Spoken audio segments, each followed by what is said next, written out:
Nasawi ang 3 individual habang 4 naman ang kasalukuyang nagpapagamot sa ospital matapos matabunan ng gumuhong lupa sa Gisad, Surong, Baguio City. Pasado 7:00 ng gabi kahapon, patuloy pa ring pinaghahanap ng mga otoridad ang 7 individual na kasama na rin sa mga natabunan ng lupa. Sa panayam ng Bombo Radyo kay Mayor Benjamin Magalong, sinabi nitong 2 hanggang 3 bahay ang natabunan ng gumuhong lupa. Natabunan din ng lupa ang humigit kumulang 5 motorsiklong nakaparada sa turning point ng lugar. Gumamit rin ang mga otoridad ng heavy equipment dahil sa magkapatong-patong na slab at lupa.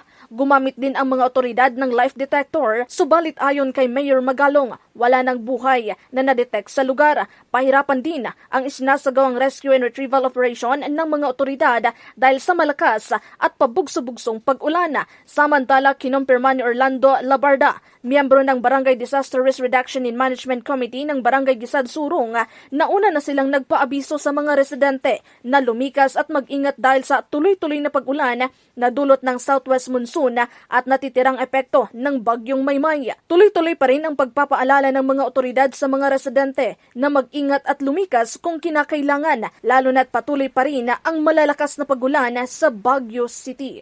Well, sa ating mga residente, especially those living sa mga hillside, siguro obserban nila mabuti kasi kahit pa paano may indication naman yan eh.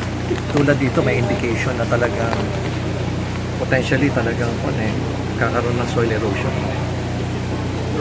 Sabi nga sa akin kanina na nagbigay ng warning yung barangay na mag-evacuate muna sila. Marami naman tayong mga evacuation center.